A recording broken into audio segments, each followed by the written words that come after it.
Hi, my name's Paul Reich, and I would like to review for you today a mic Lull bass. It's an M5V Fretless. This is more on the modern side of his jazz bass lineup. You can get an ultra vintage that doesn't have any active, fuller size body. They're great. He has awesome P basses, and of course, his new Gibson Thunderbirds are apparently to die for. Haven't had my hands on one of those yet. Would very much like to. I've had this bass about a year and a half, I would say. I ordered it for a tour I was doing, the original Broadway cast tour of Rent. I've toured for about 10 years, so I've been in a lot of very different situations with basses and coming up with sounds and, hums and all sorts of little gremlins that can arise. Um, so I just want to kind of use this bass as kind of a basis for talking about all of his basses that he has. Let's get to it. Talk about the headstock. We'll just go top to bottom. Kind of has a headstock that you can see where it's coming from. You don't get the kind of sideways view of a scroll on an upright bass that you do on the Fenders. But that's good. It takes out some wood. You don't, there's not a ton of mass up here, and he aids the lightness of the headstock, which on jazz basses they all dive. I don't care who makes it. I don't care what they do. You can claim that they don't dive. They dive. It's part of being a jazz bass owner.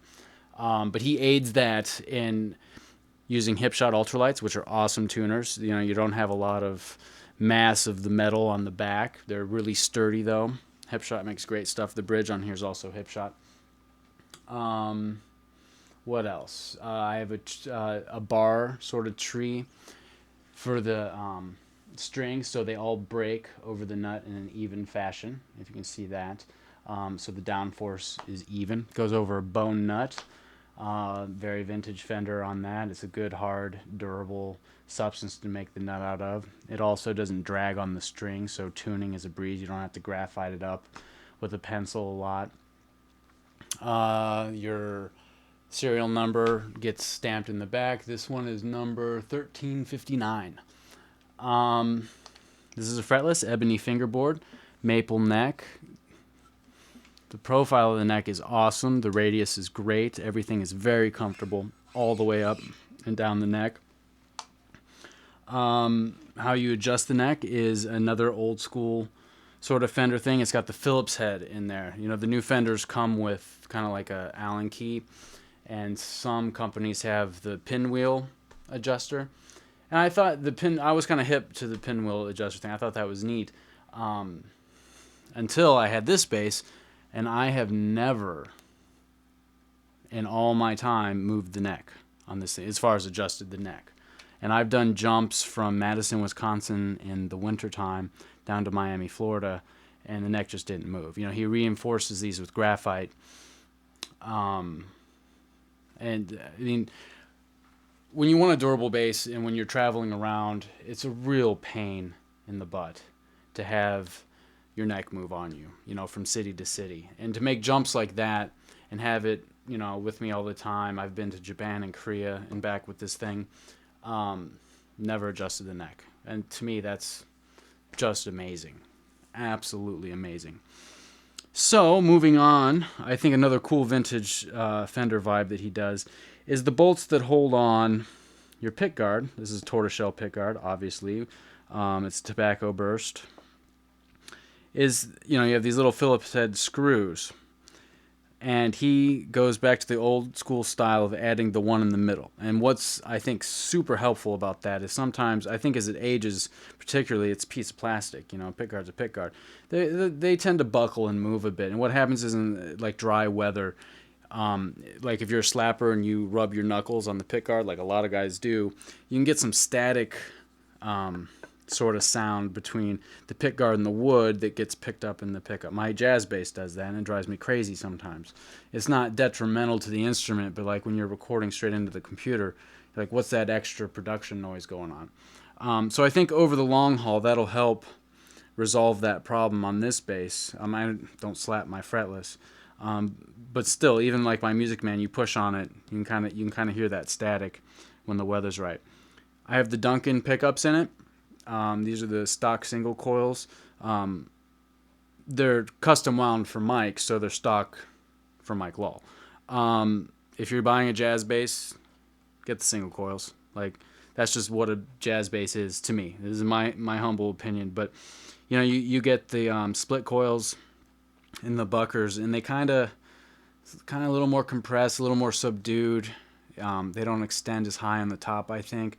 Single coils are going to be way more aggressive, and they just have that cool sort of vibe and tone about them. And everyone worries about single coils making noise. Not on this guy. I mean, it could in a certain situation, but I've never, ever had this thing make noise on me favoring a pickup, even fully. And I've run into some venues across the country that your crew always says, "Oh, we use the power conditioners and you're getting really clean power."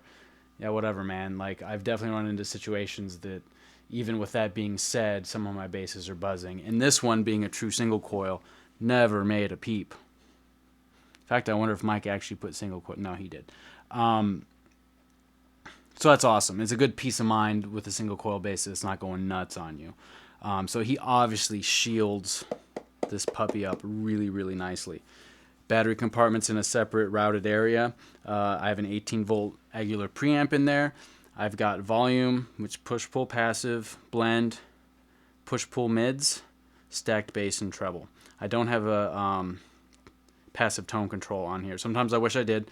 I could swap some things out and get that eventually, but I'm actually pretty happy with the Aguilar when I'm running active. I can pull the treble all the way back and get that back burpy pickup, cool, very famous jazz bass sort of sound with the Aguilar, which is cool. Strap locks come standard on all basses. I think that's a shame, and that there's some people charging you a lot of money for a bass and they're not giving you strap locks. I mean, the cool thing about these, I think they're Dunlops, is that you can use it with a strap without them, or you use it with. It's awesome to have choices, right? Speaking of choices, the hip shot bridge, you can go through the body or string at the bridge. Mike only routes out the B string. Now, I'm sure if you called him and begged and pleaded, he would, route some more holes and put the ferrules in for you and everything. But he feels on his design, he just wants the B string to go down. And the reason for that is you get a more severe break point at the bridge and a little bit more secure downforce going on. I don't have my bass currently strung like that because my strings that I have SIT strings, aren't long enough to go through the body without me getting some of the taper over here. I need to get new strings. That's my fault, not the bass's. But the B string still sounds great not going through the body. But it's awesome to have that choice, So these, awesome. Very Swiss Army knife, preamp, anything else before we play? No, that should do it. It's got 4 bolts in the back. He does not use a neck plate, but he has metal inserts. And the reason that there's no neck plate is that he contours this right here. So when you're going up to the top of the instrument, you're not hitting the good old block that you do on most of the Fender styles. So that is cool. Okay, let's listen to it. We'll set everything flat. In fact, we'll go passive right down the middle so you get that phasey jazz bass sort of sound. I'll just play, some simple bass line, and I'll try to repeat that bass line going through the separate pickup configurations.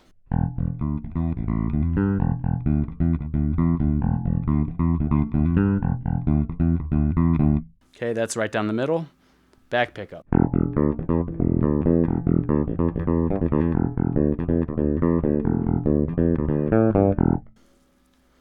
Front pickup.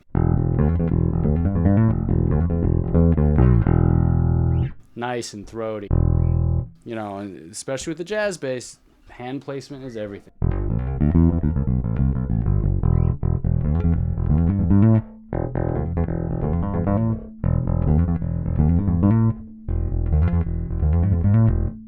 We'll go back to the middle. We'll go blended, favoring the front.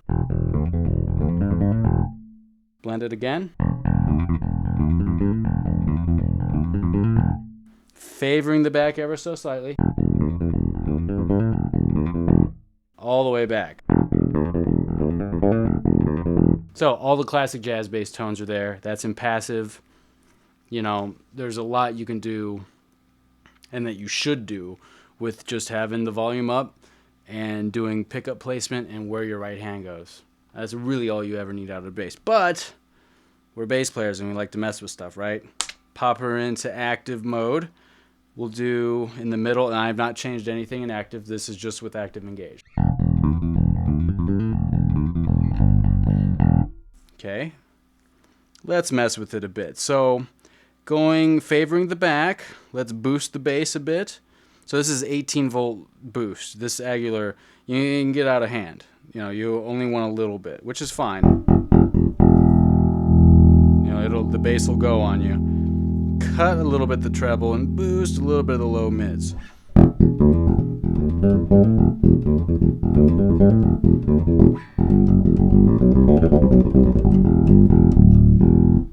B string for days. Has a nice piano-like quality. That's the 35-inch scale that these guys have. I didn't mention that all his fours are 34 inches. On any of his fives, move to 35. You get that extra inch. It doesn't really bother my hand. If you see, I play with upright bass. I'm an upright bass player as well. I use upright bass fingering. So going to, which for you guys that don't know, your third and fourth act together really doesn't matter. You fan out when you need to.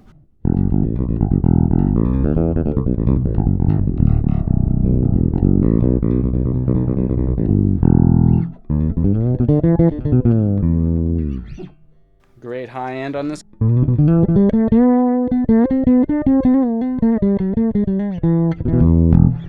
That's the kind of back. Let's go all the way back. Let's get up front. I like to boost the high mids on the neck, bring treble back up to normal.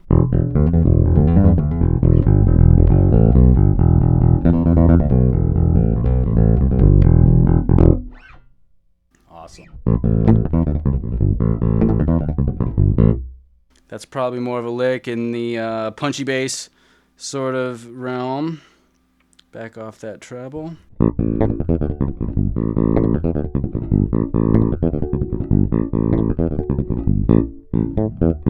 Just an A minor triad. I play with my strings a little bit high. I think that moi should be, you should set your strings so that you can get the moi, but you have to do it. Not that the bass does it all the time. You want to be able to play a fretless bass, I feel. Totally personal preference. You should be able to play it and have it sound like a normal bass, but then when you want it to go fretless,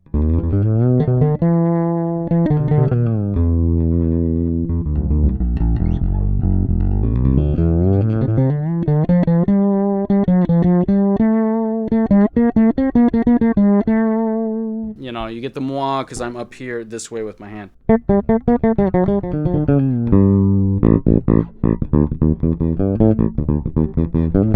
You know, that sounds not that fretlessy.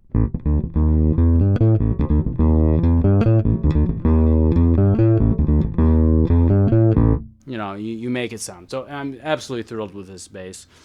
So give Mike a call. What's cool is you call his company and you get to talk to him. And you'll see what a nice guy he is.